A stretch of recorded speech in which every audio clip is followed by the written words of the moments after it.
Amis ennemis, bonsoir. C'est le grand retour de Tribun en ce mercredi soir. Alors, Tribun, saison 4, épisode 1, top générique.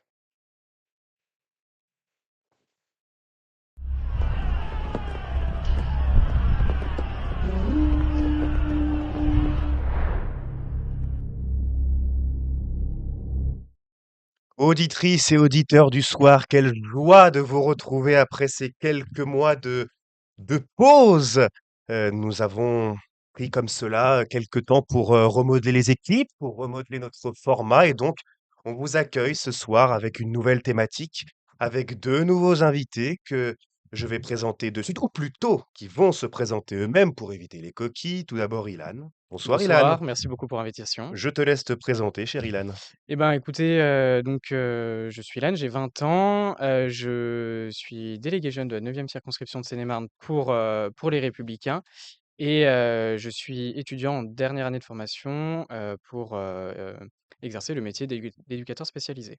D'accord, tu es engagé depuis combien de temps chez les Républicains? Ça fait un peu plus d'un an, j'ai pris ma carte en avril, 2024 au moment des européennes et voilà, pour Tu ne l'occasion. regrettes pas ton choix? Pas du tout. Ça a été une période, qui a été, particulièrement formatrice. On sait comment dire? Toutes les péripéties qu'a traversé le parti et je crois qu'avec le recul, il y a pas mieux pour, débuter, le militantisme. Complètement. Et face à toi, cher ami, je te laisse te présenter. Bonjour à toutes et à tous, merci beaucoup pour cette invitation. C'est Merci un à réel toi. plaisir pour moi de venir, débattre aujourd'hui sur des questions budgétaires, dans un contexte, tout de même de crise, budgétaire, de crise, politique assez inédit sous la Ve République. Donc on aura l'occasion, je pense, d'y revenir assez largement dans ce débat. Donc moi, je suis Quentin Demont, je suis, conseiller fédéral des jeunes socialistes de Seine-et-Marne. Mon engagement politique, il a commencé en 2023. J'ai commencé à militer et à m'engager, notamment suite, eh bien, à la loi sur l'immigration, à la réforme des retraites et à l'ensemble, eh bien, des désengagements de l'État sur les services publics et l'inaction climatique. Même question qu'Ilan, tu ne regrettes pas ton choix aujourd'hui, d'être engagé chez les jeunes Absolument pas, socialistes? non. Plus les jours passent et plus ils confirment, mon choix. Ça s'annonce pas mal ce débat ce soir, messieurs. Merci en tout cas d'avoir accepté notre invitation. Merci à la rédaction de Tribun du travail qu'elle a réalisé durant ces dernières semaines pour préparer ce débat ce soir. Merci à Rec qui assure la régie ce soir, cher Bruce. Merci d'être là, fidèle parmi les fidèles. Et nous allons tout de suite commencer par une petite revue d'actualité. Deux actualités majeures qui ont fait l'actualité ces derniers jours, ces dernières semaines, et notamment la condamnation de Nicolas Sarkozy à 5 ans de prison ferme avec mandat de dépôt à exécution différée. Première question, messieurs, sur le mandat de dépôt précisément. Êtes-vous choqués par cette mesure qui a été prise par la magistrate? Ilan. Ça a été, comme vous le dites, un bouleversement, dans l'histoire, politique de notre pays, un bouleversement de plus.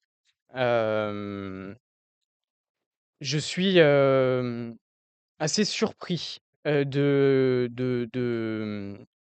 justement de ce mandat de dépôt. C'est-à-dire que, Nicolas Sarkozy a été condamné à 5 ans, comme vous l'avez rappelé, pour, des faits, où finalement, notamment je parle de l'article de Mediapart où il a été qui a été pardon, heu, confirmé lors du procès que cet article était un faux et malgré tout, il a été condamné à 5 ans. Moi, ça me pose question, sur ce qu'est la justice aujourd'hui, d'autant plus que la juge qui l'a condamné aurait a priori, manifesté, contre lui en 2011. Ça pose question sur la neutralité, ça pose question sur, la peine en elle-même. Maintenant Nicolas Sarkozy a fait appel donc nous verrons. Pour toi, sur le plan déontologique, vraiment déontologiquement parlant, il y a un véritable souci, notamment du fait que tu viens de rappeler, c'est-à-dire que la magistrate ait participé à une manifestation Sarkozy en Bah, 2011. c'est-à-dire que toute personne est justifiable. Toute personne qui, commet un délit, un crime, doit être jugée, doit être condamnée à hauteur de ce qu'il a commis. Hem, Moi, ce qui me pose question, c'est effectivement le fait que la juge, de fait, ne soit pas neutre. Je pense que dans un procès comme celui-là, un procès qui est, majeur, dans l'histoire de la Cinquième République et de manière générale, de la vie politique en France. Parce que rappelons quand même que, avant Nicolas Sarkozy, les 2 seuls chefs d'État qui ont été condamnés, qui ont fait de la prison, c'est Louis XVI, Philippe Pétain. C'est pas anodin et je pense sincèrement que, les choses auraient pu se passer différemment. La juge, n'aurait peut-être pas dû être nommée pour ce dossier, être saisie et voilà. Je pense que les choses auraient réellement pu, se faire différemment. Bon, Quentin, j'imagine que tu n'es pas forcément d'accord avec les propos d'Ilan. Non, pas tout à fait, non, pas du tout, même je dois dire. Il faut quand même rappeler les faits pour lesquels, Nicolas Sarkozy a été mis en accusation et condamné en 1re instance. On parle quand même de financement illégal de campagne électorale, en ayant tout de même l'intention de mettre en place une machine pour récolter des fonds illégaux à l'étranger. Je parle notamment, eh bien, des financements libyens. Heu, Nicolas Sarkozy a été relaxé sur 3, il me semble, des accusations, notamment sur la corruption, puisqu'effectivement il n'était pas, en responsabilité politique. Donc il n'y a pas eu, eh bien, de transfert d'argent public qui soit illégal. En revanche, il a été condamné sur l'intention de vouloir financer sa campagne électorale. Quand, il y a par exemple une intention d'un acte terroriste, on va quand même condamner ne serait-ce Alors, que il y a cette quand même une intention. petite nuance entre, l'intention de commettre un acte terroriste et l'intention soi-disant, de financer une campagne électorale avec des fonds, étrangers. Sachant que, j'aimerais bien savoir quand même, heu, quelle est la preuve irréfutable qui comment dire? Qui démontre que Nicolas Sarkozy avait l'intention de. Je Enfin, pour moi, vraiment, encore une fois, qui a un procès, qui était jugé, qui était condamné, encore, enfin, commenter une décision de justice, voilà, une fois que c'est fait, c'est fait. Mais moi, c'est vraiment sur le plus sur le fond. C'est-à-dire que nommer une encore une fois, c'est la juge, moi, qui me pose question. Une juge qui a manifesté en 2011 contre, contre Nicolas Sarkozy, pardon, qui est juge aujourd'hui. À partir de là, effectivement, on peut se poser la question vraiment de, la neutralité de cette décision de justice. Surtout Quentin, juste, parce que on a beaucoup parlé aussi, Mmh, ça a suscité beaucoup de réactions. Le fait que, Nicolas Sarkozy ait été condamné à cette décision de justice très ferme, mmh. alors que d'autres personnes, je cite, hein, notamment au Rassemblement national, même chez les Républicains, c'est beaucoup revenu cette petite musique-là, que certains délinquants ne sont pas forcément condamnés à la même peine, à la même sévérité. Que réponds-tu à cela, toi? Moi, je m'étonne avant tout de voir à quel point l'ensemble de la droite, que ça aille des républicains jusqu'aux zémouristes, s'étonne de voir, heu, une telle condamnation, alors que ça fait des années qu'ils n'arrêtent pas de nous rabâcher qu'il faut que la justice soit beaucoup plus ferme. Mais ferme envers qui? Ferme envers les classes les plus populaires, ferme envers les plus démunis, mais extrêmement laxiste envers la délinquance en col blanc. C'est ça la réalité. Et Je ne suis pas d'accord. quand vous faites des accusations sur la neutralité de la justice en France, c'est extrêmement grave sur l'état de droit que vous essayez d'attaquer. Moi, ça me scandalise d'entendre de tels discours. C'est une trumpisation des débats et vous reprenez exactement l'argumentaire de Zemmour. Ça me pose des questions sur votre positionnement politique. Je trouve que vous y allez quand même un peu fort dans le sens où, je ne conteste pas la décision de justice en elle-même, je conteste le fait que la justice se doit d'être neutre et la justice se doit d'être neutre, y compris dans le positionnement des juges. Qu'il y ait des juges de droite, des juges de gauche, de toute façon, ça on peut pas y changer. Mais par contre, des juges qui manifestent contre, un homme qu'elle condamne 10, 15 ans plus tard, moi ça me pose question. Je pense que si demain, je ne vous le souhaite pas évidemment, vous êtes, renvoyé devant la justice pour je ne sais quel fait que vous avez commis et durant le procès, on découvre que la juge qui vous condamne a manifesté contre vous il y a quelque temps, je suis pas sûr que, vous parliez de la justice, enfin vous évoqueriez, pardon, la justice comme vous êtes en train de l'évoquer actuellement. Est-ce que la juge a appliqué la loi? Oui, la juge a appliqué la loi. Est-ce qu'elle s'est écartée du droit? Non, elle ne s'est pas écartée du droit. Ça pose la question de la sévérité. Encore une fois, il a été prouvé durant le procès que, l'article de Mediapart était un faux, et donc à partir de là, ça remet en cause l'ensemble des accusations, qui sont formulées contre Nicolas Sarkozy. Donc à partir de là, condamner Nicolas Sarkozy à 5 ans de prison pour, une accusation qui a été, prouvée que l'accusation était une fausse. Moi, à partir de là, Je suis désolé, ça me pose question. Je pense qu'on peut, enfin vous pouvez en tout cas, éventuellement remettre en question, heu, la loi, mais pas l'applicabilité de la loi. À partir du moment où la loi a été votée par les parlementaires, qu'elle est inscrite dans, les différents, codes, Ce n'est de pas la ça que loi, je remets en question là. oui, mais si, vous remettez en cause la décision de la Je justice, remets en cause la neutralité de la justice dans ce procès-là même. qui n'a fait qu'appliquer la loi. Qui a fait appliquer la loi, d'accord, sauf que, qui a fait appliquer la loi avec une juge qui, de fait, n'était pas neutre. Donc appliquer la loi, oui, mais appliquer la loi à quel degré? Avec quelle intensité et au regard de quels éléments? On peut revenir sur la critique, de la condamnation de Nicolas Sarkozy, mais ça rappelle avant tout que les personnalités politiques, les hommes comme les femmes politiques, sont des justiciables comme tout le monde Là-dessus, nous sommes d'accord. et que lorsqu'ils fautent, eh bien, il faut qu'il y ait des condamnations et des condamnations qui soient aussi sévères que celles de n'importe quel justiciable en France. Dernier mot peut-être, sur justement précisément, ce qui a découlé de cette condamnation, c'est-à-dire les menaces de mort envers la magistrate.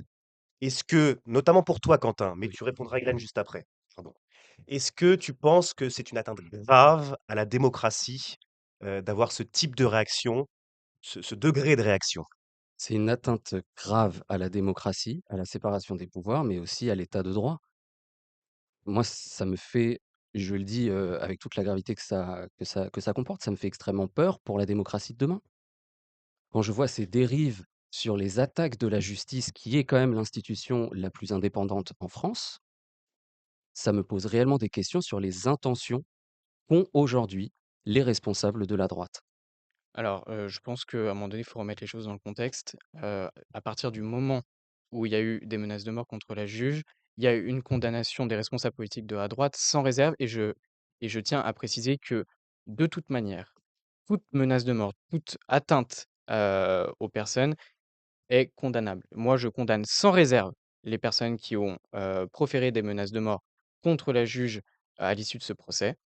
Heu, on peut avoir des désaccords, on peut avoir des opinions différentes, on on peut, trouver la condamnation injuste et cetera, mais, menacer de mort un la représentante, de la loi sur ce procès-là est inadmissible et les personnes doivent être retrouvées et condamnées sans aucune réserve. Pas d'ambiguïté là-dessus visiblement. Merci messieurs pour ce premier débat d'actualité. Le second, le dernier avant de passer à notre grande thématique. Aujourd'hui a eu lieu la reprise des travaux parlementaires à l'Assemblée nationale et élection des vice-présidents. Donc il y a eu, plusieurs personnalités qui ont été élues, mais allons dans le vif du sujet tout de suite. 2 vice-présidents du Rassemblement national ont donc été élus, Hélène Laporte et Sébastien Quenu. Beaucoup de réactions ont découlé de ces nominations. Ilan, es-tu choqué, surpris par ces nominations? Alors à titre personnel, non. C'est-à-dire que, le RN, quoi qu'on en dise, quoi qu'on en pense, est un parti qui a été élu par le peuple français, qui a, suffisamment de députés pour être, représenté, aujourd'hui au parlement. Donc, je ne vois pas pourquoi, au regard même, des, parlementaires, de chez La France insoumise, pourquoi est-ce qu'eux, ne pourraient pas avoir, de poste de vice-président ou tout autre poste d'ailleurs? Pour moi, ça me paraît, enfin, je vois pas le problème à ce qu'il soit élu. Quentin? Oui. J'aimerais qu'on se rende compte du moment extrêmement grave que nous sommes en train de vivre aujourd'hui. Le Rassemblement national, aujourd'hui, petit à petit, est en train de gravir l'échelon du pouvoir en France. Aujourd'hui, c'est une nouvelle étape dans cette conquête du pouvoir, avec la nomination, comme vous l'avez dit, de 2 membres du RN à la vice-présidence de l'Assemblée nationale, une des institutions parlementaires, enfin, les plus importantes de notre pays. Je tiens aussi à rappeler, en 2022, Emmanuel Macron a été, élu sur finalement une seule promesse, programmatique, celle de faire barrage au Rassemblement national. Aujourd'hui, c'est main dans la main avec la droite et les macronistes que 2 élus du Rassemblement national ont été nommés à la vice-présidence de l'Assemblée nationale. Donc finalement, c'est faire voler en éclats le front républicain, c'est trahir les promesses qui ont été faites auprès des électeurs et c'est pour moi, encore une fois, une marche de plus vers, la crise démocratique que nous sommes en train de vivre et je m'inquiète très fortement pour l'avenir de la France, pour l'avenir des minorités pour l'avenir aussi climatique, puisque chaque pas de plus du Rassemblement national nous éloigne de la justice sociale dans notre pays. Qu'on, comment dire? Qu'Emmanuel Macron ne respecte pas ses promesses, je crois qu'on y est tous habitués. C'est de fait depuis 8 ans, voilà. Mais par contre, le Rassemblement national a été élu par qui? Qui a voté pour le Rassemblement national? C'est une partie du peuple français. À partir de là, je pense que, refuser, parce que c'est le Rassemblement national, des nominations à des postes alors qu'ils ont, alors je j'ai pas le nombre exact, mais plus d'une centaine de députés, à l'Assemblée nationale. Pour moi, c'est, ne pas prendre en compte, le vote, du peuple français et c'est, aussi, faire le lit du Rassemblement national. Parce qu'ils vont jouer là-dessus. C'est-à-dire que si demain, on continue à, refuser tout poste, refuser la parole au Rassemblement national, les Français vont se dire quoi? Se dire: «Bah, en fait, on les a élus, sauf que on a toute une autre partie de la classe politique qui leur refuse la parole et donc, bah, on va faire en sorte qu'ils arrivent à une nouvelle échelle, pour, que nos idées se fassent entendre. Moi, je pense que si on veut lutter contre le Rassemblement national, ça passe par leur laisser la parole, laisser le droit, au Rassemblement national de s'exprimer et les attaquer sur les idées, sur le fond. Si on les laisse, enfin, si on continue à faire, non pas le front républicain, mais si on continue en tout cas à boycotter le Rassemblement national, eh ben, ils vont juste monter. C'est l'effet Trump. L'effet Trump qu'on a toujours voulu faire taire, que les Américains, en tout cas les responsables politiques démocrates américains n'ont jamais pris au sérieux. Et ben, les Américains, les électeurs américains, eux, par contre, ont dit: «OK, vous le prenez pas au sérieux, mais par contre, nos idées, on va, les faire entendre». Et ben, c'est ce qui risque d'arriver si on n'attaque pas le Rassemblement national sur ses idées, sur le fond.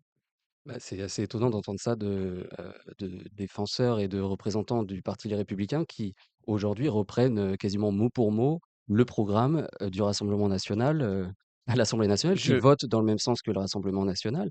J'aimerais surtout vous faire comprendre que désormais, ni les macronistes, ni, les républicains, qui n'ont aujourd'hui de républicains plus que le nom, manifestement, hein, puisqu'ils aident à l'accession au pouvoir un parti anti-républicain. Le seul rempart aujourd'hui qu'il reste, c'est la gauche, c'est le nouveau Front populaire et c'est particulièrement pour défendre, les socialistes, nous qui sont les mieux placés pour pouvoir, eh bien, vaincre les idées du Rassemblement national et leur barrer à tout prix, les portes du pouvoir. alors, J'élargis juste et pardon. peut-être ça va répondre à ta question. En tout cas, peut-être que tu as trouvé, pardon, des éléments de réponse. Demain, pour de prochaines élections, pas forcément municipales, mais législatives, s'il y a une dissolution de l'Assemblée nationale, présidentielle, pourquoi pas, est-ce que les Républicains sont prêts à faire une alliance avec le Rassemblement national ou plus précisément à titre personnel, es-tu toi pour l'union des droites? Alors moi, si j'étais pour Union des droits, j'aurais rejoint Ciotti. Voilà, vous avez ma réponse. D'accord. Donc, je pense que on est dans un pays qui a besoin, aujourd'hui de nuances, que ce soit des nuances à droite, des nuances à gauche. On est un pays, je pense que le Covid a eu sa part de responsabilité dans un sens, mais qui aujourd'hui court vers les extrêmes. Que ce soit les extrêmes à gauche, avec LFI, que ce soit les extrêmes à droite, avec le RN, Éric Zemmour, si on va vraiment chercher loin. Je pense que, les Républicains ont, leur rôle à jouer. On a Bruno Retailleau qui a été élu à la tête du parti. On a eu un bon, heu des adhérents, pour départager Bruno Retailleau et Laurent Wauquiez. Depuis l'élection de Bruno Retailleau, on a eu plus de 20 000 adhésions au sein du parti. Moi, je le vois dans la 9e circonscription. On a de plus en plus de monde qui sont en train de nous rejoindre.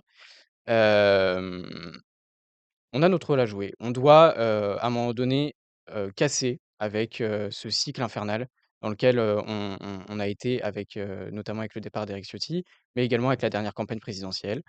Heu, on doit proposer un projet de rupture, un projet aussi droit, en lien avec ce qu'on a toujours dit, avec ce qu'on a toujours, voulu, en soi la constance et voilà, en réalité, vous dites tout à l'heure que, le RN, enfin que nous, les Républicains, nous reprenons les idées du RN. C'est faux. Déjà sur le projet économique n'est pas du tout le même et ensuite le RN a repris les bases des Républicains en, hem, comment dire? En allant, encore plus, dans l'extrême justement des propositions, et en jouant sur, la division, en jouant sur la peur et en jouant sur, en mettant dos à dos, heu une partie du peuple français. Pardon, une partie du peuple français. Les Républicains, nous, on a un projet de constance. On ne met pas dos à dos, 2 France. Au contraire, on travaille avec eux, on leur propose des choses et je crois que demain, si, on devait avoir une prochaine élection législative, pourquoi pas une prochaine présidentielle, on aurait notre rôle à jouer. D'accord. Et toi, Quentin, penses-tu, dans une politique fiction, que cette droite-là, les Républicains, vont finalement être obligés de s'allier avec le Rassemblement national, avec Reconquête et faire cette union des droites? Hem, moi, je m'inquiète, à dire vrai, de voir la polarisation, des idées politiques depuis l'arrivée d'Emmanuel Macron au pouvoir. À partir du moment où il a pris cette place du bloc central, il a conduit à une forme, oui, de polarisation et d'extrémisation des idées et des positions politiques.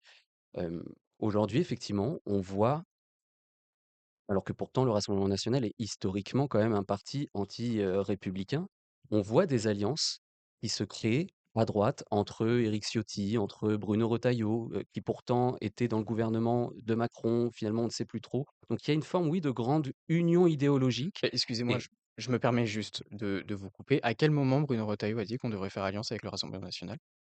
sur les idées en tout cas, c'est à chaque fois avancer et donner des victoires, idéologiques et culturelles au Rassemblement Mais national, je ne ne suis serait-ce que sur les questions mais d'immigration. je ne suis pas d'accord. En reprenant les thématiques du Rassemblement national, on les combat sur le fond, sur les idées, c'est ce que je vous disais tout à l'heure. C'est-à-dire que si on laisse le Rassemblement national avec, le monopole de l'immigration, pour reprendre juste ce terme-là, cette thématique-là, et qu'il y a aucune nuance d'un aucun autre parti sur ce sujet-là, bah, forcément le Rassemblement national va continuer de progresser. Alors que si, au lieu de dire: «Si ce Rassemblement national, de toute façon, on n'écoute pas, on boycotte, et puis point barre», si au lieu de ça, encore une fois, on les reprend sur les idées, on les pousse dans leurs contradictions, que ce soit sur, l'immigration, que ce soit sur l'économie, ou sur tout autre sujet, je pense réellement que le Parti socialiste, comme les Républicains, hein, j'entends, hein, puisse, à un moment donné, faire reculer le Rassemblement national. Voilà. Je Dernier mot, Quentin. Oui.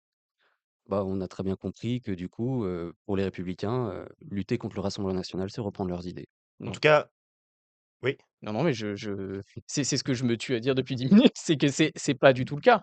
C'est les combattre sur le fond, les combattre sur les idées, pas les reprendre, justement. En tout cas, on aura l'occasion pendant les élections municipales et même par la suite avec les échéances. Peut-être, aurions-nous des élections avant, les municipales, je ne sais pas, encore de la politique fiction, mais on aura l'occasion d'en reparler. Pourquoi pas d'en créer une thématique précisément là-dessus, parce que ça crée le débat également sur le live Twitch. D'ailleurs, je remercie nos viewers de nous regarder nombreuses et nombreux ce soir. Nous allons passer à la thématique principale de ce soir, de ce débat, de cette première arène de la saison, la France face au mur budgétaire, rupture et répétition. La France qui traverse, une grave crise politique, bien évidemment, mais budgétaire et peut-être surtout budgétaire depuis plusieurs mois.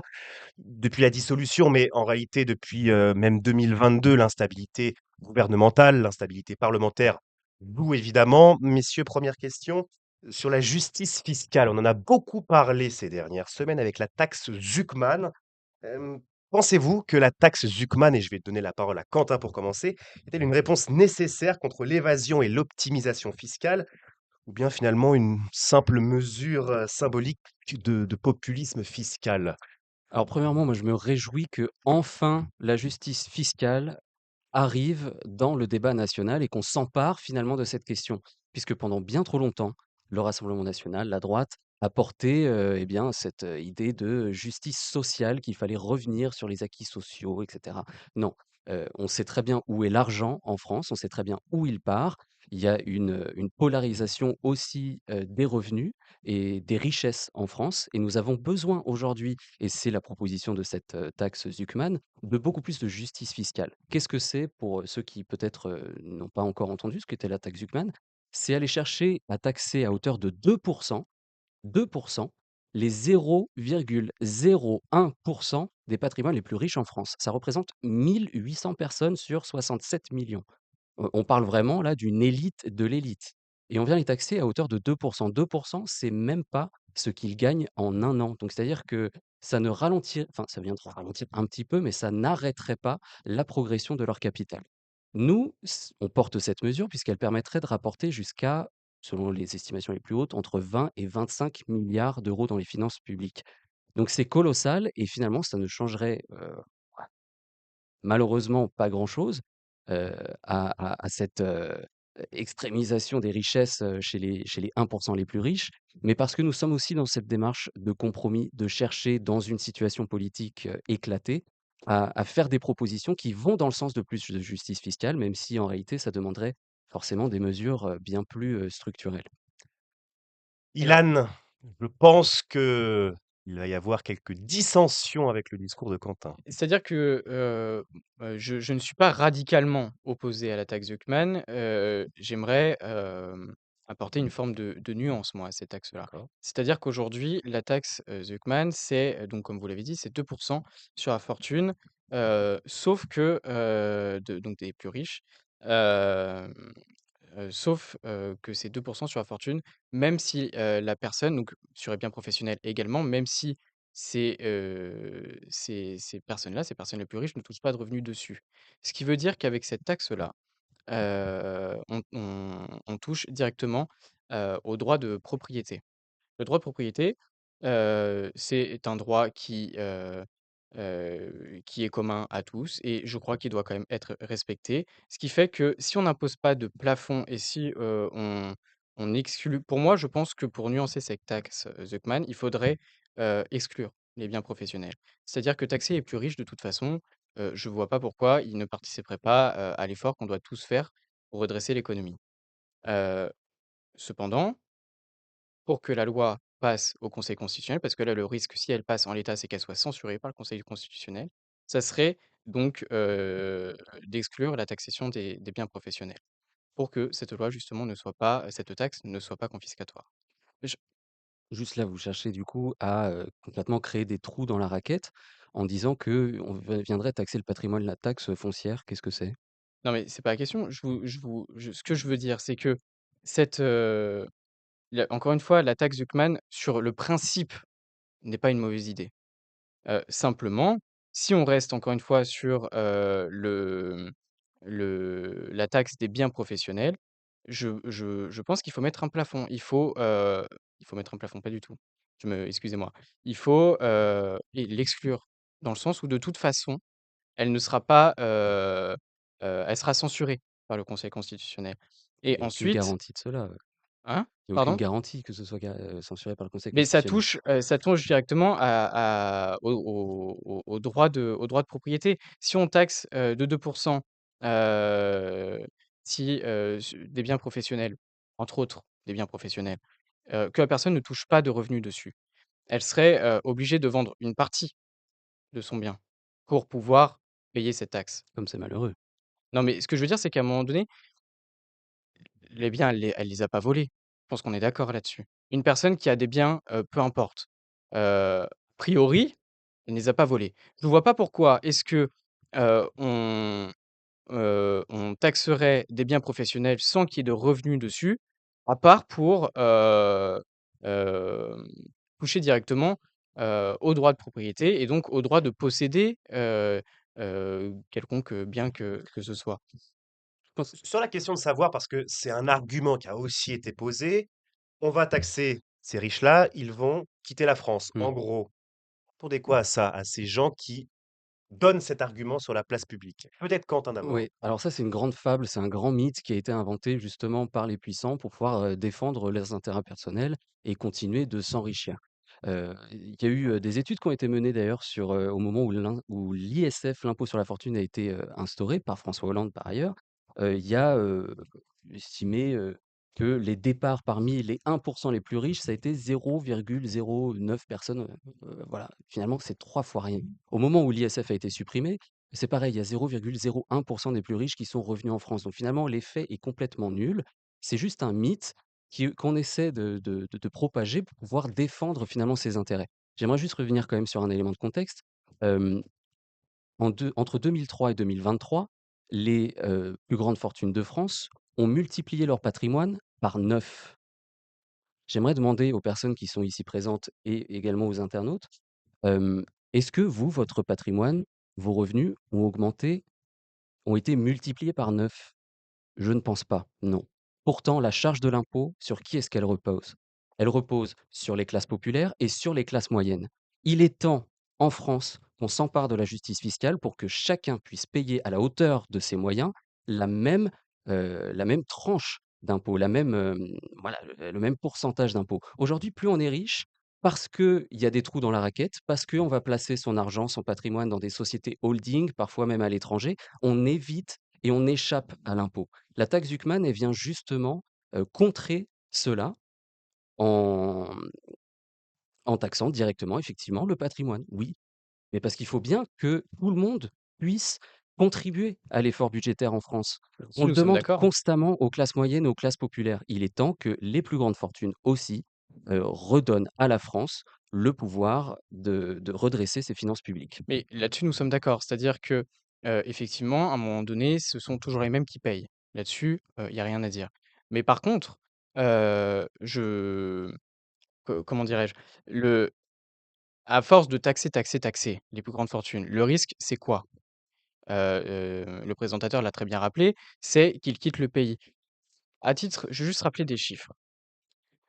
LVMH, aujourd'hui, c'est environ 40 000 emplois en France. C'est 5 millions d'euros investis en France en 2024. Environ 4 milliards d'euros de contributions fiscales en 2024.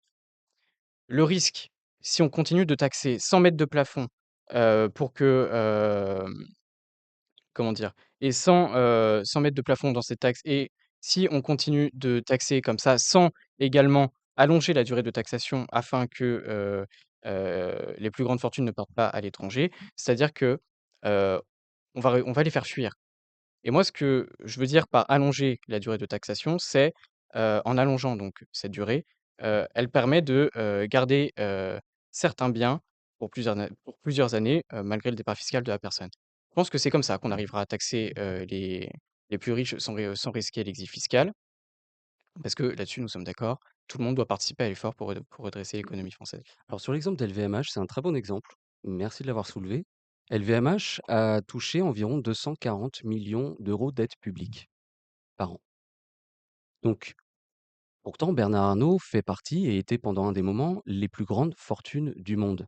Donc, finalement, il faudrait que Bernard Arnault et qu'LVMH puissent aussi contribuer et redonner une partie de ces aides publiques qui sont pour le développement de son activité. Et Bernard Arnault, je tiens à le rappeler aussi, profite de l'image du luxe à la française à l'international.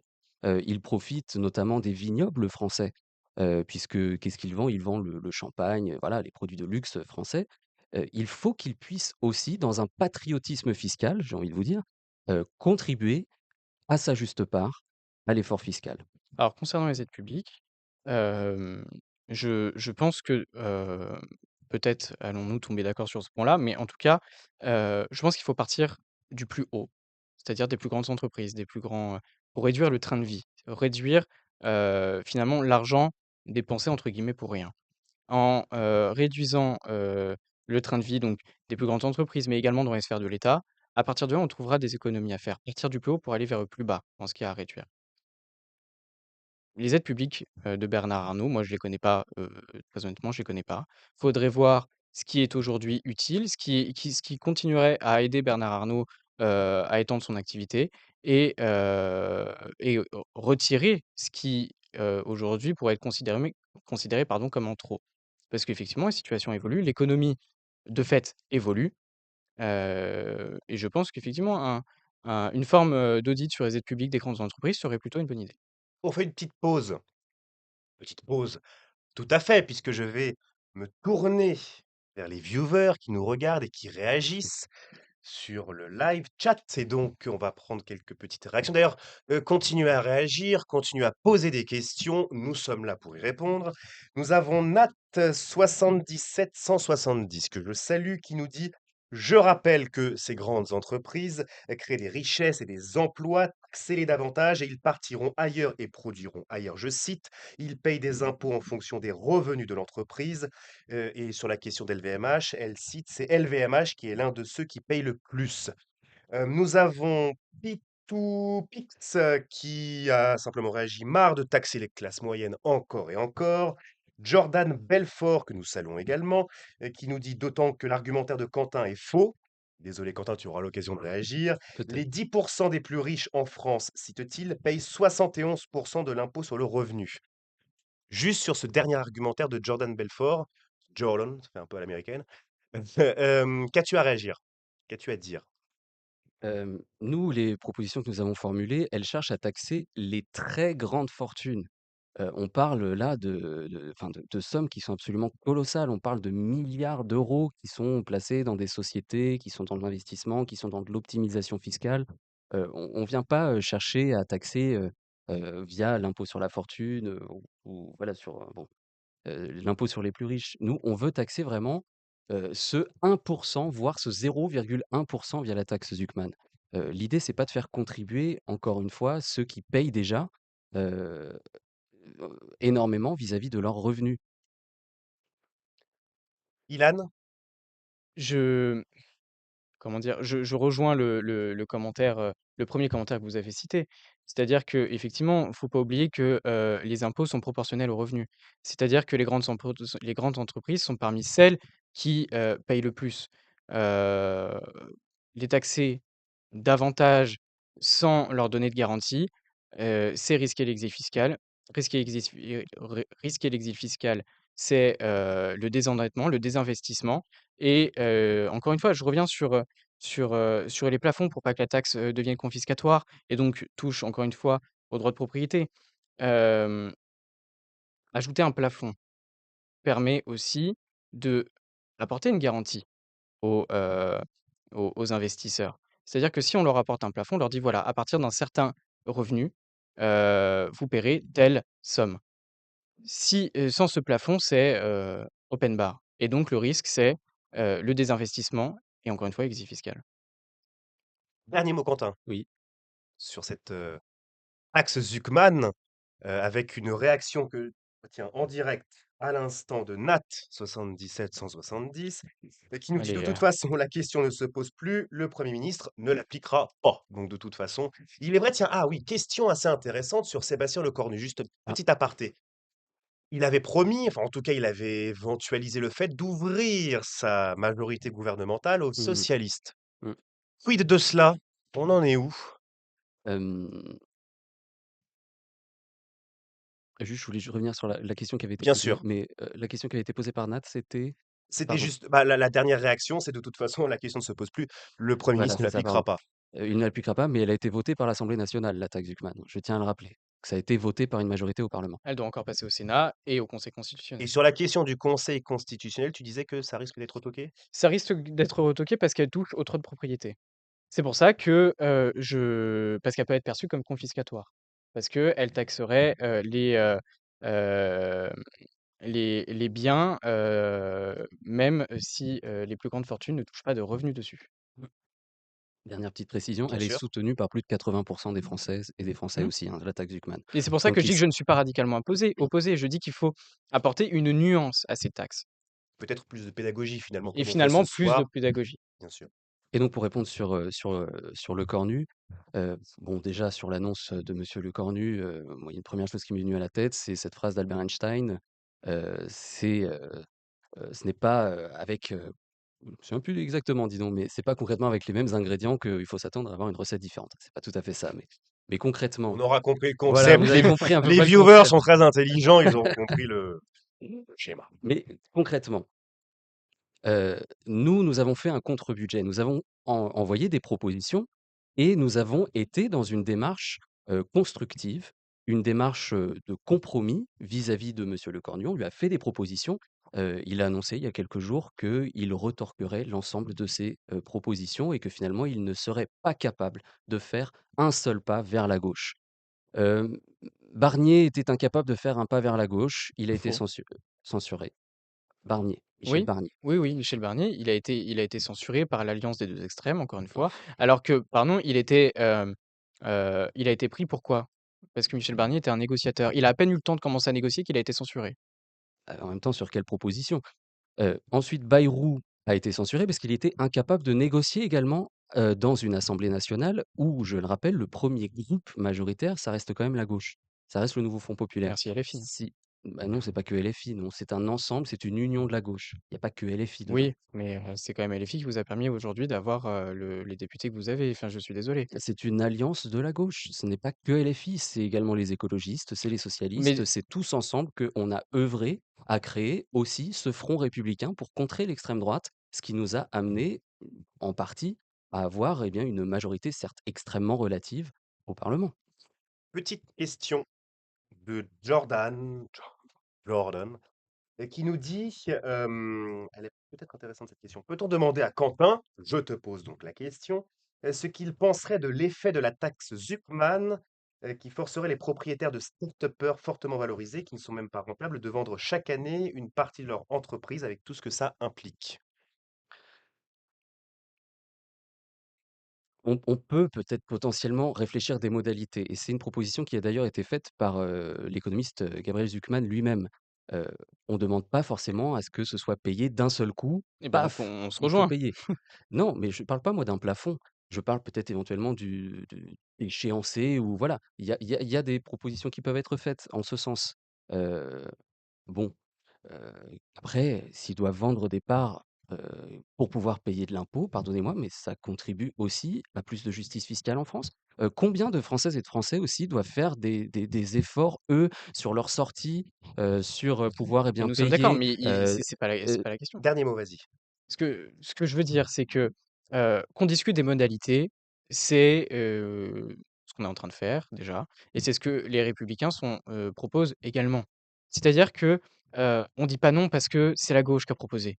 On dit non parce que, on dit non et on nuance, parce que le risque, encore une fois, c'est exil fiscal et au travers donc, bah, encore une fois, je reviens au plafond puisque c'était la question et par le fait que les start-upers comme il a été dit, vendent une partie de leurs biens.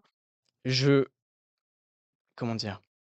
Je ne vois pas, sachant qu'il y a on peut taxer sur plein d'autres choses. On peut demander, l'effort, des plus riches sur plein d'autres choses. Pourquoi vendre une partie de leurs, biens, de leur entreprise, de leurs biens professionnels, quand il n'y a pas de revenus dessus? Enfin, je veux dire, les les grandes fortunes ont suffisamment de quoi payer et payent déjà, pour pas qu'on aille, les chercher sur des choses où ils ne perçoivent pas de revenus dessus. Pardon, mais c'est injuste, je trouve. faut quand même rapporter tout ce que vous êtes en train de dire là, au fait qu'ils font des bénéfices, mais énormes. Et ils Je ils vous rappelle payent que proportionnellement à ce qu'ils sur le gagnent. quinquennat, sur les 2 quinquennats d'Emmanuel Macron, les grandes fortunes de France ont amassé plus de 600 milliards C'est pour ça que je vous dis d'euros. qu'effectivement, il faut revoir tout ça.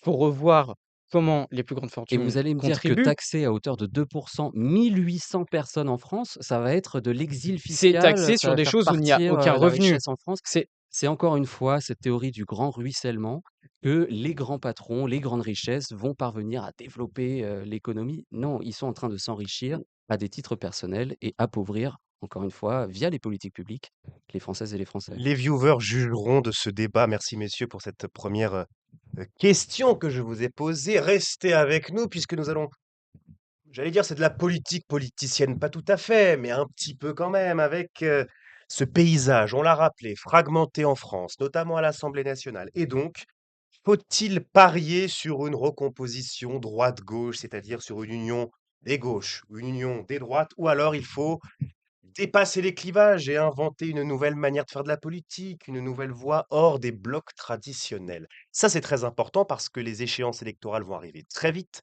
On parle des municipales. Les municipales, c'est différent parce qu'il y a une logique locale, donc, mais surtout sur les prochaines échéances législatives, présidentielles. Ilan, que penses-tu de cela? Est-ce qu'il faut réinventer la manière de faire de la politique, donner un bon coup de pied, cette fois-ci, dans la fourmilière?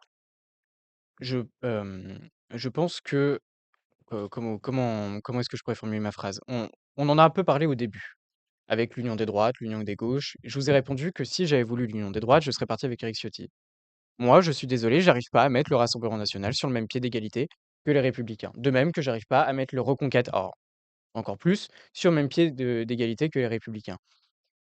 Je pense que, et Quentin d'ailleurs l'a très bien rappelé tout à l'heure, depuis quelques années, depuis l'arrivée d'Emmanuel Macron qui promettait de lutter et de faire baisser le Rassemblement national, de plus en plus, on arrive à une polarisation de l'espace politique. On l'a vu avec les dernières élections, on le voit encore aujourd'hui. euh, le Rassemblement national aujourd'hui fait un score historique. Il y a les derniers sondages qui sont sortis récemment, là, hier je crois même, qui donnent au premier tour de la présidentielle à 35% des voix, à peu près, entre 33 et 35% des voix. Je pense que, heu, on n'est plus dans un vote de colère, on n'est plus dans un vote de ras-le-bol. On est dans un vote de, heu, maintenant ça suffit, enfin, maintenant, D'adhésion d finalement. une forme d'adhésion. Mais adhésion pourquoi? Parce qu'on a les responsables politiques, de même chez les filles d'ailleurs, hein, voilà, moi personnellement je les mets sur le même plan. Mais, heu, les Français ont été trop déçus par les partis traditionnels, par nos partis. Je pense que c'est à nous, maintenant, Parti socialiste et le Parti républicain, heu, de contribuer hem, à redonner, de l'or à la politique. Parce qu'en réalité, la polarisation de l'espace politique a considérablement, hem, abîmé l'image que les Français ont des politiciens et de manière générale, même nous, les jeunes, quand on s'engage, que ce soit à droite ou à gauche, alors je parle pour moi là, en tout cas, souvent on m'a demandé pourquoi. Pourquoi est-ce que j'ai voulu m'engager, en politique, chez les Républicains, mais en politique de manière générale, quand on voit aujourd'hui ce que font les politiques? Pourquoi est-ce que j'ai accepté de m'engager chez un parti qui a fait, moins de 10 aux élections présidentielles? Parce que je pense réellement que, on pourra retrouver un espace politique serein et donc une vie française sereine à partir du moment où, les extrêmes seront balayés dans le fond comme dans la forme et pour moi, c'est pour ça que je ne comprends pas aujourd'hui comment le Parti socialiste a pu, par 2 fois, faire alliance avec, la France insoumise, pour, par pure stratégie, électorale, hem, mais en tout cas cette alliance qui est pour moi contre nature parce qu'en réalité, vous vous opposez quasiment sur tout. Pour moi, cette alliance a contribué à, abîmer encore plus, la fonction, du politicien, de l'homme politique et je pense que le Parti socialiste va avoir du mal aujourd'hui à se remettre, de ces alliances-là Il va et justement répondre. c'est la question que j'allais poser à Quentin. Vas-y, oui. Bah, justement, comment aujourd'hui le Parti socialiste peut, sortir de cette impasse politique dans laquelle elle s'est mise toute seule par pure stratégie électorale, pour, en tout cas moi selon ma vision, heu, retrouver un clivage gauche-droite, une forme d'équilibre finalement qui a tant marché fut un temps. Redonner de l'or à la politique. Quentin, souhaites-tu, prendre la main tendue d'Ilan et redonner avec lui de l'or à la politique? C'est très joliment présenté en tout cas. C'est joliment présenté, hein. Hem, je vais effectivement répondre sur, la partie des LFI, puis je reviendrai sur cette question de sortir des sentiers battus, au niveau des représentations politiques. Sur LFI, non, tout ne nous oppose pas avec la France insoumise. Sinon, nous n'aurions pas été capables de faire quelconque accord. Il faut bien comprendre que avec la France insoumise, il y a effectivement beaucoup de points communs sur les objectifs d'idéal de justice fiscale et de justice sociale, de défense des minorités, de défense du pouvoir d'achat des Françaises et des Français, de Vous vouloir les défendez redonner pas pour la même raison. attendez, laissez-moi terminer. Excusez-moi. De pouvoir défendre, les Françaises et les Français, leur pouvoir d'achat.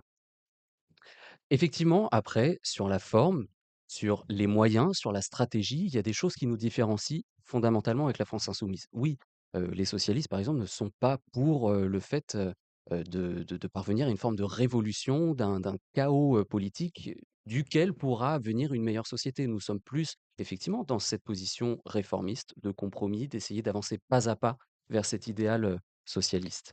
Et pourtant, excusez-moi, je me permets de vous couper à ce moment-là Oui. et pourtant en faisant l'alliance par 2 voire même 3 fois avec la NUPES, avec, LFI, heu, vous leur donnez une voix, une parole à travers Jean-Luc Mélenchon, à travers Mathilde Panot, à travers Sébastien Delogu et j'en passe. Heu, Parce qu'aujourd'hui, réellement, à gauche, si on peut encore appeler la gauche quand on parle d'LFI, qui on entend? À gauche, qui on entend? On entend Jean-Luc Mélenchon, on entend Mathilde Panot, on entend, Sébastien Delogu, on entend Louis Boyard. Est-ce que réellement c'est la voix de la gauche? Moi, je pense pas. Parce que là où vous voulez la justice fiscale, là où vous voulez, où vous voulez défendre pardon, les classes, moyennes, les classes, les personnes en tout cas qui sont, en situation de pauvreté et qui aujourd'hui, comme beaucoup de Français, galèrent. LFI, en réalité, veut quoi? À travers cette soi-disant, heu, cette soi-disant, hem, lutte permanente pour la révolution, pour, une nouvelle société, pour une nouvelle république même, j'ai entendu. Elle veut quoi? En réalité, elle met mais en fin de compte, comme le Rassemblement national peut le faire, elle met 2 France dos à dos. Aujourd'hui, les affrontements qu'on a, aujourd'hui, les désaccords Pour qu'on a, toi, aujourd'hui, il y a 2 France? bah, pour moi, aujourd'hui, il y a en tout cas, 2 visions de la France, hem, représentées en tout cas dans le paysage politique. Et est-ce que Quentin, tu partages cette vision qu'il y ait aujourd'hui 2 France, 2 visions, 2 visions de la France qui ne se parlent plus, qui ne se comprennent plus? Ça, pour moi, c'est justement le bilan et l'héritage d'Emmanuel Macron. je suis complètement d'accord. Et je partage justement cette position du fait que l'arrivée d'Emmanuel Macron a conduit à une polarisation sur les extrêmes des positions politiques. Maintenant, sur les alliances qu'il y a eu à gauche, sur cette union de la gauche, ça s'est fait dans quel contexte aussi? À la fois la NUPES comme le Nouveau Front Populaire, c'était face à la menace de l'arrivée de l'extrême droite au pouvoir. Effectivement, nous, à gauche, et nous assumons et nous assumerons toujours cette position, que l'union fera toujours la force Mais pour pouvoir empêcher et faire ce front républicain face à l'arrivée de l'extrême Mais droite. est-ce que l'union n'a pas justement, à un moment donné, contribué à cette polarisation? C'est-à-dire qu'à un moment donné, je pense qu'il faut regarder les choses en face. Il faut regarder qui on est. On est la France, on est un des plus beaux pays du monde et je pense réellement qu'aujourd'hui, à travers ces 2 visions de la France qui ne se parlent plus, reflète un pays qui ne s'aime pas assez. On ne s'écoute pas, on ne se parle pas et ça contribue on ne s'écoute plus, en tout cas, Mmh. on ne se parle plus et ça contribue à la situation aussi bien économique, mais également, au niveau de la citoyenneté. On s'oppose surtout. On s'oppose sur quoi? On s'oppose sur la laïcité. On s'oppose sur, même les manifestations, la façon de manifester. On s'oppose sur comment, enfin sur la stratégie, politique. C'est-à-dire qu'encore une fois, là où vous voulez défendre les opprimés, ceux qui, aujourd'hui galèrent en France, les classes moyennes et les plus pauvres et les filles aujourd'hui, à travers cette, soi-disant en vous rejoignant soi-disant, heu, fait, du pur électoralisme. Parce que eux, ce qu'ils veulent pour régner, c'est la division et en réalité, on l'a déjà vu. À chaque fois qu'il y a eu division en France, les extrêmes, que ce soit extrême gauche ou extrême droite, ont augmenté. Je pense que c'est notre rôle à nous 2, enfin à nous 2 partis, Parti socialiste, Parti républicain, de stopper ça. C'est plus possible. On est des partis de gouvernement, faut qu'on faut qu'on avance, faut qu'on discute et c'est pas parce que c'est la gauche ou parce que c'est la droite qu'on ne doit pas s'écouter. Au contraire. Là, je pense qu'on le fait assez bien. Je pense que Oui, on a après, on a un pays qui a besoin de nuances en réalité. si vous êtes absolument contre, les divisions, bah, je vous invite déjà à éviter les divisions de classe entre les plus grandes fortunes et les classes les plus populaires, Mais en en réalité, on ne veut commençant pas par de ça. division de classe. On veut juste, à un Mais moment vous y donné, contribuez. une justice fiscale et et des finances qui soient, à l'équilibre pour tout le monde. Sur la nuance, je partage pas tout à fait ce point de vue-là. C'est dommage. Pour moi, je pense qu'on a besoin surtout d'une grande clarification, de cap clair, pour le coup, pour reprendre les expressions de Raphaël Glucksmann. On a besoin effectivement de pouvoir, proposer un projet qui soit cohérent, qui soit construit, qui soit fiable et qui puisse donner aussi de l'espoir et redonner de la confiance aux Françaises Mais et aux avec la Français. France insoumise donc? Ou réellement vous êtes en train de vous rendre compte que peut-être à un moment donné, la France insoumise a contribué à la mise en échec permanent du parti socialiste et à la polarisation de l'espace politique? Dans l'état actuel des choses, nous avons continué d'avancer avec nos partenaires de gauche, les écologistes, les communistes notamment. la France insoumise a refusé de participer, à nos discussions, a refusé de former l'union dans ce que l'on appelait le Front populaire 2027, qui aujourd'hui, puisqu'ils ont préféré faire cavalier seul, se retrouve sans eux. Est-ce que les sondages actuels ou les sondages futurs peuvent participer à cette réflexion, et à influencer les alliances, Je me méfie quand même des sondages actuels qui Parce sont que pour Glucksmann ouais, est quand même bien placé. Alors Glucksmann qui représente Place Publique, mmh. est-ce que c'est ton candidat ou est-ce que, Olivier Faure? Je ne sais pas, c'est un petit peu brouillon, Pour l'instant, on n'y est pas encore. Il faut, avant de réfléchir à une personnalité, réfléchir à un projet. Et c'est ce que nous sommes en train de construire. Et c'est dans cette optique que nous avons fait des propositions. À la fin de l'été, on a fait des propositions notamment budgétaires.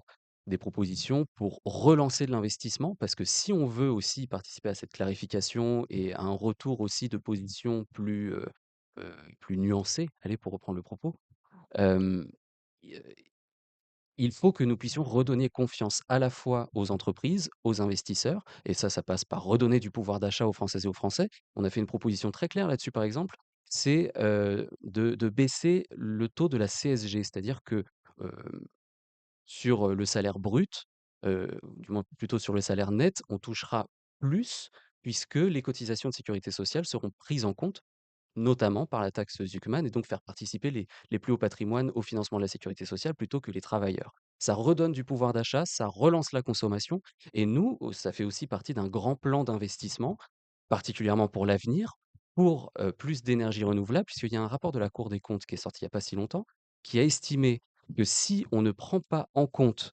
maintenant les questions climatiques, d'ici l'horizon 2050, il faudra s'attendre à une baisse du PIB de près de 11 parce qu'il faudra gérer toutes les catastrophes climatiques qui nous attendent et qui nous pendent au nez.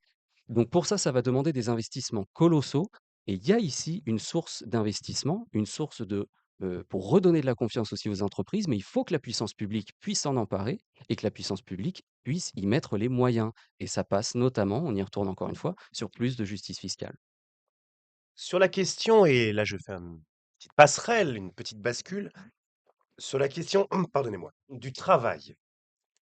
Le travail aujourd'hui et ça va être, je le crois, un sujet majeur de la prochaine élection présidentielle, cette question du travail. Le travail, doit-elle être une valeur centrale dans la vie des Français ou faut-il repenser nos priorités autour du lien social et de l'écologie? Il y a plusieurs sondages qui sont sortis récemment et si on fait la moyenne de ces 10 sondages, allez, en gros 60 des 18-34 ans souhaitent repenser totalement la manière de concevoir le travail, c'est-à-dire beaucoup plus de loisirs, et beaucoup plus de liens sociaux et ne pas être enchaîné au travail. Ilan, toi, que penses-tu de cette question? Doit-on repenser notre modèle et notre lien au travail? Alors, je pense que, repenser le travail, oui. Enfin, c'est-à-dire qu'à un moment donné, la valeur du travail s'est perdue aujourd'hui en France. Ou en tout cas est en train de se perdre. Chez les jeunes, beaucoup n'ont plus, la valeur travail, l'envie, la motivation et ce que représente le travail. Je pense que ça n'arrive pas pour rien, ça n'arrive pas comme ça.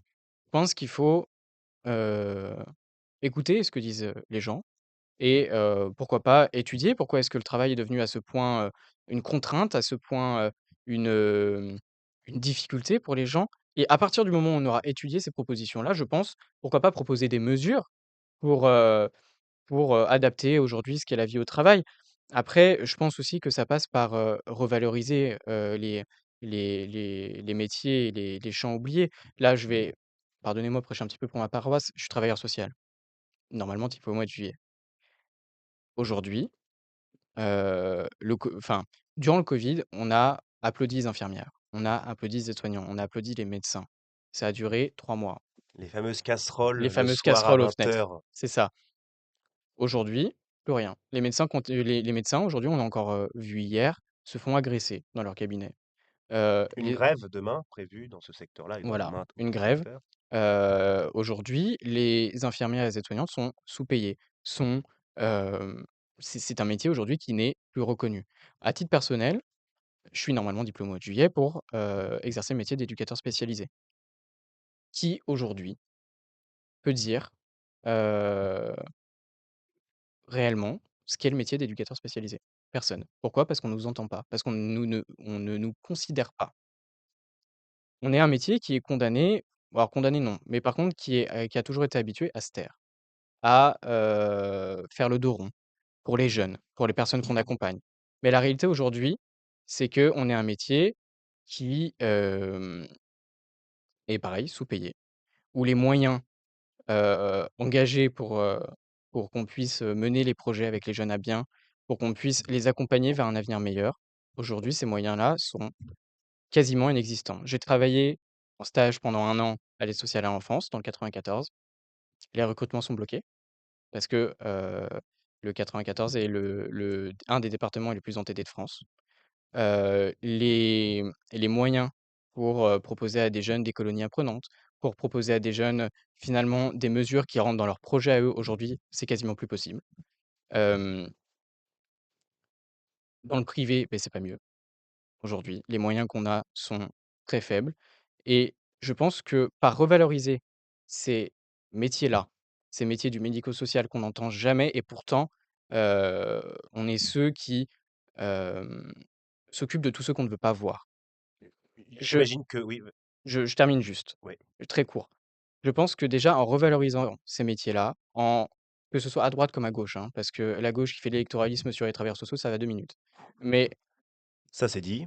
voilà, hem je pense que à partir du moment où, donc comme je le disais, on revalorisera ces métiers-là, à partir de là, déjà, la valeur travail changera, en tout cas pour ce secteur-là. On va peut-être laisser Oui, Quentin, pardon. répondre. J'ai bien fait de pas t'interrompre, la première fois parce que là, il nous a lancé une petite punchline. Ouais, Là, il faut que tu répondes. ouais. Oh, bon, c'est électoraliste de dire des choses comme ça. Pourtant, Heu, je suis candidat à rien, hein, vous savez? non, mais bon, pour défendre, voilà, c'est des positions, c'est complètement ridicule. Chacun le saura, que la gauche défend bien évidemment l'ensemble des travailleurs et nous portons, nous, des propositions concrètes en ce sens-là. Ça a été le cas, mais aujourd'hui, réellement, plus vraiment. Enfin, je veux dire, la gauche, le parti socialiste, la gauche, démocrate, on l'entend plus et les seuls qui parlent et encore, des métiers pas reconnus et ils choisissent bien lesquels, c'est la France insoumise, on sait tous pourquoi, hein. Bah, la gauche, effectivement, aujourd'hui, elle peut porter très peu de revendications puisque, bah, elle est pas au pouvoir. Donc forcément, Pas non ça plus. fait depuis 8 ans qu'on a la droite, portée par Emmanuel Macron qui est au pouvoir et on voit ce que ça a donné, hein. Des sous-investissements massifs dans l'hôpital public, dans les écoles, dans les transports, dans l'ensemble des services publics. Aujourd'hui, effectivement, l'hôpital est dans un état pitoyable. Aujourd'hui, heu, combien de personnes tous les jours meurent dans les urgences parce que elles sont bondées parce qu'il y a plus d assez de moyens. Combien de bébés, il me semble que c'est 4 000 qui dorment chaque nuit, heu, à la rue parce qu'il y a pas, possibilité de les loger. Effectivement, oui, il y a un constat sur le travail qui est assez terrible. Les conditions de travail aujourd'hui, elles sont terribles. Mais si, vous parliez de lien social. Le travail est un vecteur de lien social. Il ne faut pas opposer le travail et le lien social. Mais il faut Tu que ce lien social, pour qu'il se développe, il doit pouvoir se faire dans des bonnes conditions. Et pour ça, il faut développer de meilleures conditions de travail. Oui, mais alors là-dessus, nous sommes d'accord, mais pour développer les meilleures conditions de travail, il faut déjà qu'on fasse un état des lieux de, ce qui aujourd'hui ne va pas. Donc étudier, comprendre, écouter et ensuite poser des mesures. Mais des mesures qui effectivement créent du lien social, mais en ne réduisant pas ce qu'est réellement le travail, produire. Oui, mais produire dans de bonnes conditions, évidemment. Mais évidemment, Mm.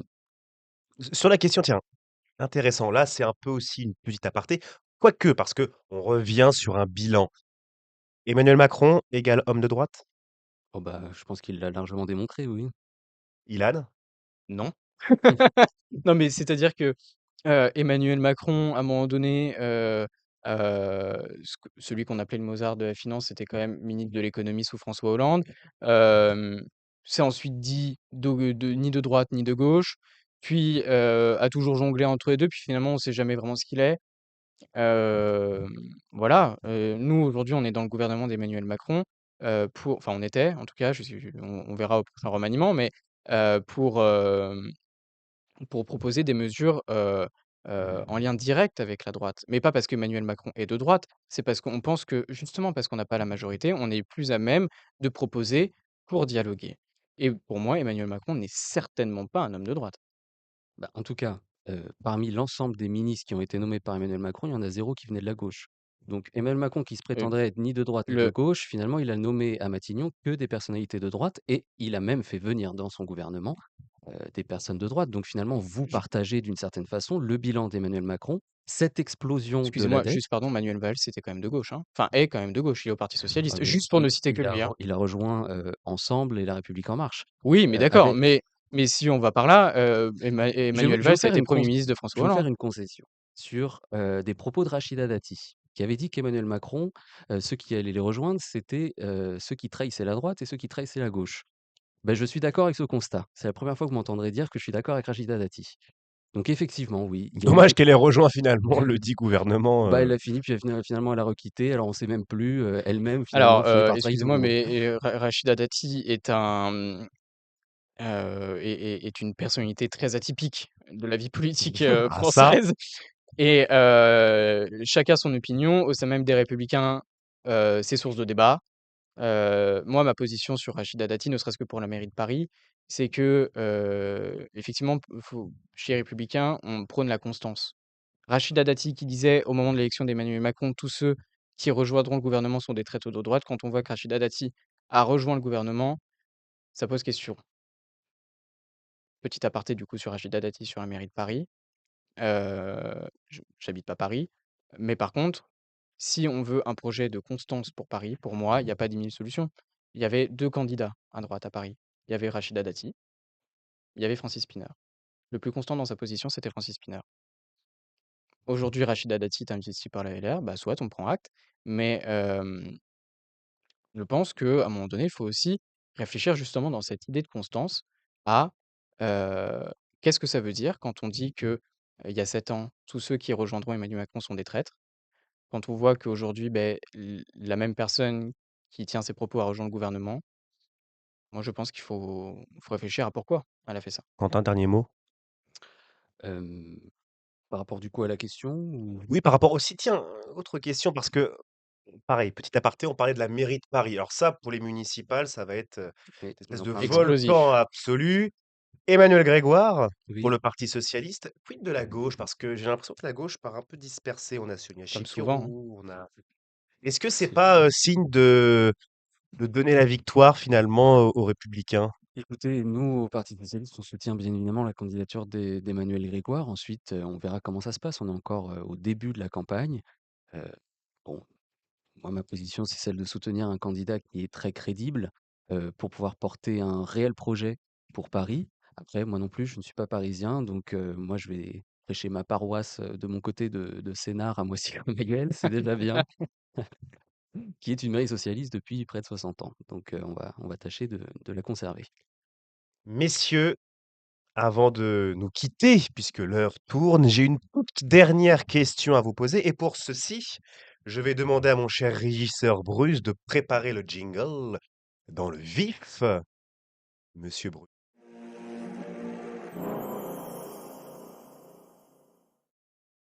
Cette petite rubrique et qui a fait son succès d'antan à Tribun revient bien évidemment. Alors là, Excusez-moi, on vient d'assister en direct, messieurs, dames, à un petit dans incident. Voilà. dans Ça, le c'est le stress. Dans l'élan, il c'est a ça, dans renversé de l'élan. l'eau. C'est dans le vif. C'est C'est dans le ça, vif, exactement. exactement. Alors, il incarne parfaitement le thème. Merci, Ilan, de cette Bah, implication écoutez, pour c'était Tribun. absolument pas prévu, mais Mais c'est les alléluia du direct, c'est ça. finalement, qui font.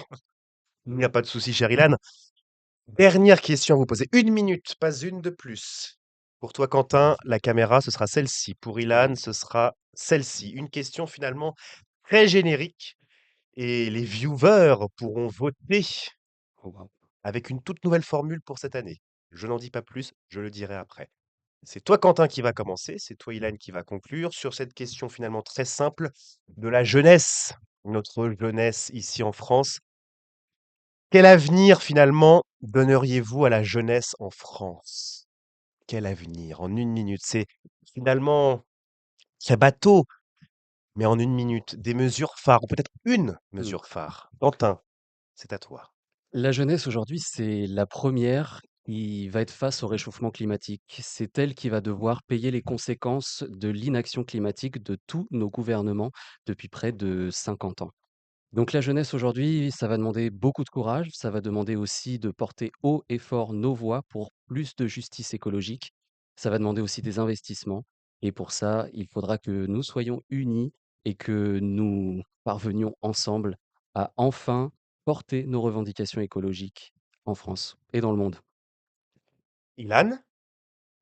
Alors, la jeunesse aujourd'hui est, la première depuis, plusieurs, dizaines d'années qui est confrontée à des défis nouveaux, qui est confrontée à un monde nouveau, un monde qui bouge, à une France qui change, à une France qui bouge et je crois que c'est en réalité maintenant ou jamais qu'il faut s'engager. En s'engageant maintenant, la jeunesse portera sa voix, portera ses idées, portera en réalité son avenir. Il faut arrêter de regarder. Regarder en ayant peur, en ayant des craintes, en ne sachant pas trop où on va.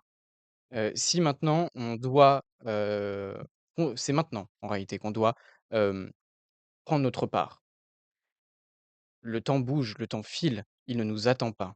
Alors que chacun, aujourd'hui, d'où qu'il vienne, de gauche, de droite, s'engage, porte ses idées, porte ses valeurs fièrement. Il n'y a que comme ça, aujourd'hui, qu'on va pouvoir faire changer les choses. Au travers des valeurs qui nous sont fortes, au travers des valeurs qui nous unissent, aujourd'hui, on pourra réellement faire avancer les choses et redonner à la France toute sa grandeur. Merci Ilan. Tout pile 1 minute, je crois qu'on est quasiment à la seconde près. Messieurs, je tenais à vous remercier. Vous avez essuyé les plâtres de cette nouvelle saison de Tribun, que ce n'est pas facile d'essuyer les plâtres et je crois savoir que c'était, alors pour toi Ilan, oui, pour toi Quentin, peut-être ton 1er débat sous ce format-là ou tu en as déjà fait auparavant? C'était effectivement mon tout premier débat, donc merci, pour cette invitation. C'était un réel plaisir, on était d'ailleurs très bien accueillis, donc Oui, merci à vous tous. Avec de l'eau, la preuve c'est en ça, est, la preuve en petit, est. accident, on va arranger ça évidemment en off. En tout cas, voilà, ce soir, Tribun a une nouvelle fois montré que le débat démocratique pouvait exister dans le respect mutuel, dans la contradiction aussi, quelques Mmh. moments chauds, mais l'ADN de Tribun, je crois, a été parfaitement respecté ce soir. Nous allons évidemment de nouveau respecter cet ADN lors de notre prochaine émission qui aura lieu quand? Eh bien, suivez nos réseaux sociaux, lestribains.s sur Instagram notamment, pour, d'abord suivre le replay qui sera diffusé très prochainement sur YouTube et puis pour connaître les dates de nos futures émissions. D'ailleurs, et c'est la nouveauté cette année, les 2 réels qui seront produits sur Instagram pour ceux dans le vif, eh bien, au nombre de likes, c'est ceux-ci qui départagera le vainqueur de Dans le vif et nous annoncerons C'est un peu lors de boulot. la prochaine émission, le vainqueur de cette rubrique. Voilà, Waouh! plus facile, au lieu d'attendre les petits sondages comme ça. Ça permet aux gens de revoir vos discours et de bien les intégrer. Mesdames, messieurs, merci de votre fidélité, merci de votre constance, merci de votre confiance et on se donne rendez-vous très vite, très bientôt. Au revoir.